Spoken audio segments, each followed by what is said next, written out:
And your courage in rising above it was remarkable. Welcome to MsMojo, and today we're counting down our picks for the most poignant and affecting moments from The Crown that brought a tear to our eye. If you're not caught up with the latest season, beware of spoilers ahead. As I remember, we were excitedly making plans for our future. Number 10. The Queen says goodbye to HMY Britannia. In Season 5, the Queen fights to secure a financial bailout for her yacht, the HMY Britannia, but the government and taxpayers don't share her sentimental attachment. From the design of the hull to the smallest piece of china, she is a floating, seagoing expression of me. In the season finale, Tony Blair's new Labour winning the election deals the final blow. The new Prime Minister suggests an alternative solution to keep the ship afloat, but it's not what the Queen hoped to hear. Whichever individual or company pays for it would own the yacht and then lease it back to the government whenever the royal family required its use. What, like a rental? Like Avis. So she concedes it's time to say goodbye and pays the yacht one final visit. As she walks from room to room recounting cherished memories, her face reflects palpable sorrow. It emphasizes yet another personal sacrifice made for the sake of the establishment.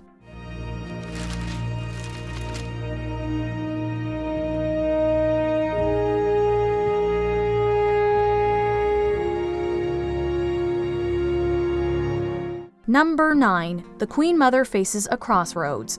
Following King George VI's statue unveiling, the Queen Mother reflects on her life, the sacrifices she and her husband made, and her uncertain path without him. Loss of a routine, sense of purpose, the loss of a crown.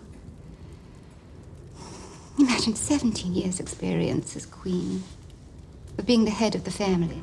Complicating matters, her daughters are navigating a rough patch in their relationship. Seeking solace, she ventures to Scotland, where the weight of despair truly sinks in. At precisely the moment when they should be giving me more to do, stop me falling into despair, they take it all.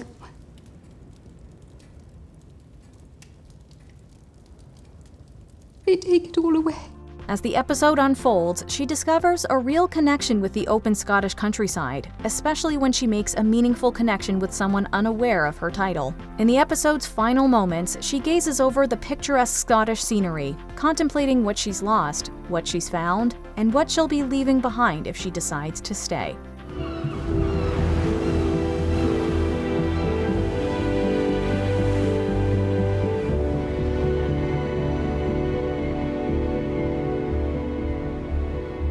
Number 8. The Australia trip.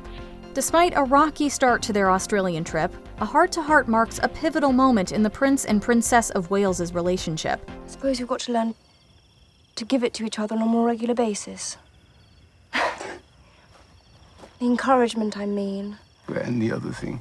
They seem genuinely happy and in love for a while and like the perfect little family. The romance is turned up a notch when Charles and Diana share a dance during a reception, but we know it's just a fleeting moment. Let's really give you a show, shall we?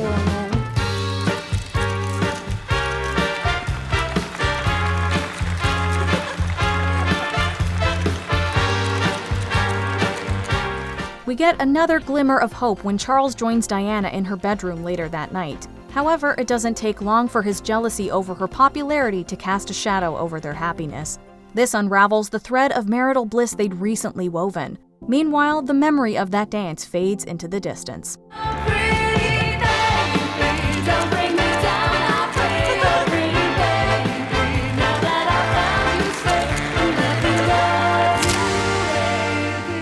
Number 7. Churchill's Portrait. For Winston Churchill's 80th birthday, artist Graham Sutherland is commissioned to paint his portrait. While he's initially apprehensive about the painter's modernist style, the two soon bond and the PM even starts confiding in him. I think all our work is unintentionally revealing, and I found it especially so with your pond. Beneath the tranquility and the elegance and the light playing on the surface, I saw honesty and pain, terrible pain. During one of his sittings, we learn that Churchill copes with grief by painting, often focusing on a fish pond he installed after losing his youngest child, Marigold. This is one of the rare times we pierce through Churchill's steel armor and glimpse the vulnerability hiding beneath. We bought Chartwell a year after Marigold died. That was when I put in the pond. He's furious when the portrait is unveiled and lashes out at its creator, but later he admits it depicts an honest reflection he's not yet ready to face. He's right.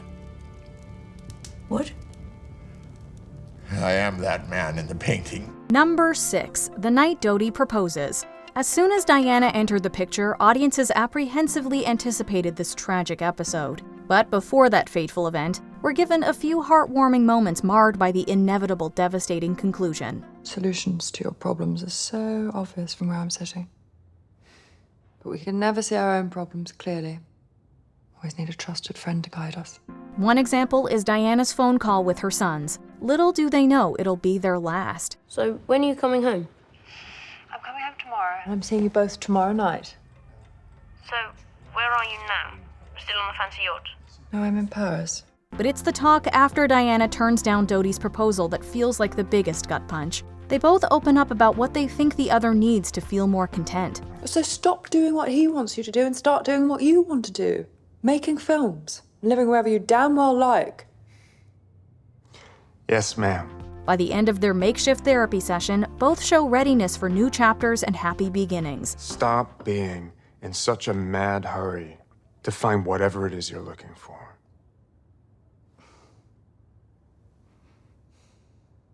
You know, I think that's been the story of my whole life. Their optimism is touching, but it stings more knowing what fate awaits them. Number 5. The Duke of Windsor asks for forgiveness.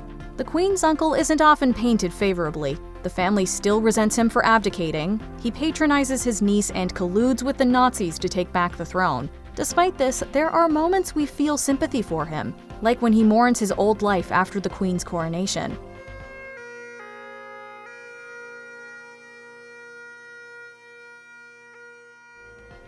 In a later season, now nearing the end of his life, he and the Queen reunite. He admits to underestimating her and apologizes for turning her life upside down. She surprisingly expresses gratitude for the life she was granted.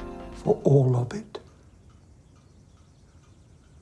What I did to you. Forgive me. Say what you will about the Duke, but their reconciliation is heartbreaking, even more so that it only happens in his final days. That there are days, in fact more and more the older I get, when I consider it to be a blessing. Number 4. Princess Alice's story. This season 3 episode puts Philip's mother, Princess Alice, under the spotlight. I think the people in this country would be very interested to get to know the Queen's mother-in-law. Really? Oh, yes. So, we should start from the very beginning. Her story is truly remarkable, revealing resilience and compassion through challenging times. We delve into her struggles with mental health, mistreatment by others, and the strength she finds in her faith. While The Crown only skims the surface of her extraordinary dedication to humanity, it's enough to grasp that she was an exceptional person who was unjustly misunderstood. Yaya's been telling me the most incredible stories about her life. Has she? I just came to make sure you had everything you need. Please. Oh, yes. I have more than everything. In the episode, even her son underestimates her, spending most of his time avoiding her. However, after reading a profile in The Guardian, he's just as much in awe of her as the rest of us. A member of a royal family that has suffered more than the rest of us, worked harder than the rest of us, and created more good than the rest of us. Number 3. Princess Margaret and Peter Townsend reunite. When Margaret reconnects with an old flame, we join her on a journey down memory lane. We're reminded how her and Peter's fight for love was thwarted at the final hurdle. I will never forgive her.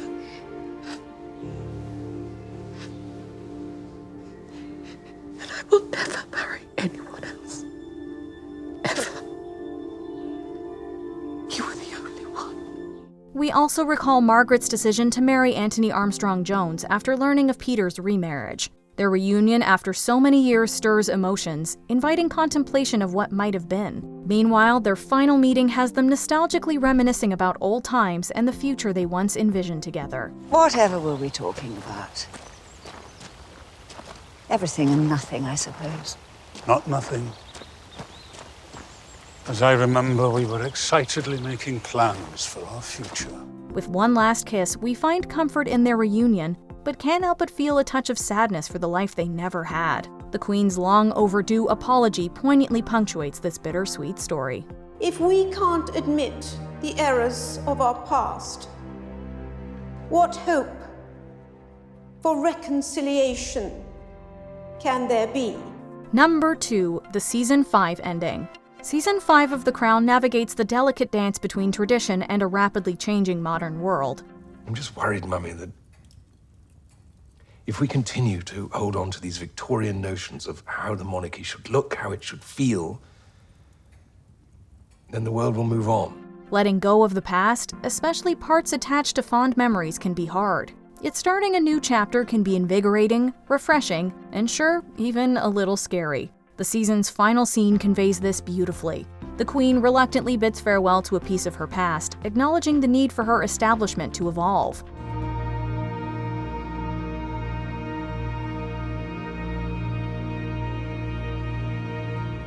Diana anticipates her new life, hopeful for freedom and happiness.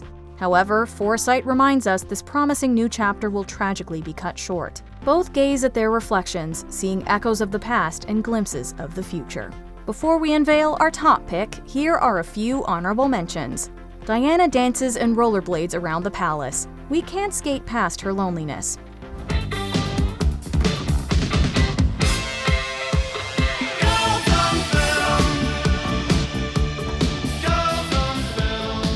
The Queen bids farewell to another Prime Minister. After John Major's crushing defeat, the Queen expresses gratitude for their warm working relationship. You will always rank highly in my personal table of Prime Ministers. Very highly.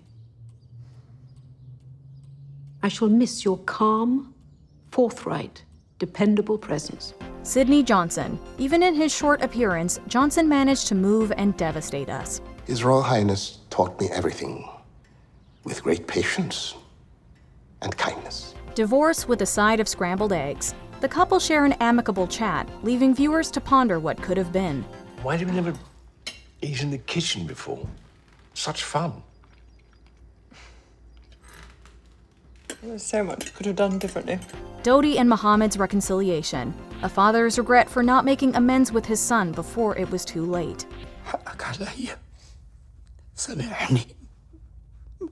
Before we continue, be sure to subscribe to our channel and ring the bell to get notified about our latest videos. You have the option to be notified for occasional videos or all of them. If you're on your phone, make sure you go into your settings and switch on notifications. Number 1. The Last Christmas Carol.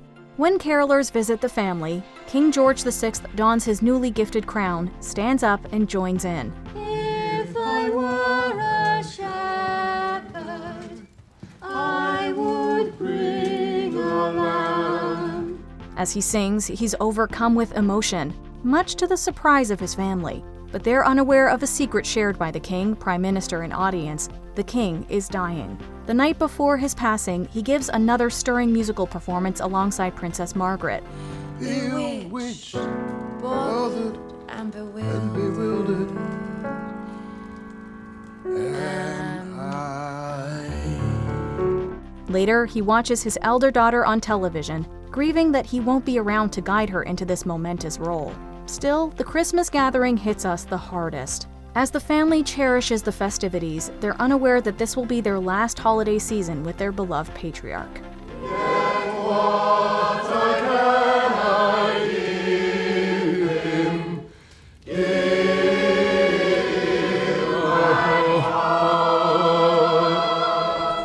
Which moment from The Crown hit you in the feels the hardest? Let us know in the comments. Stop me falling into despair. They take it all.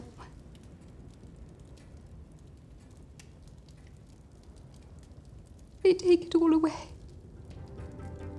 Do you agree with our picks? Check out this other recent clip from MsMojo. And be sure to subscribe and ring the bell to be notified about our latest videos.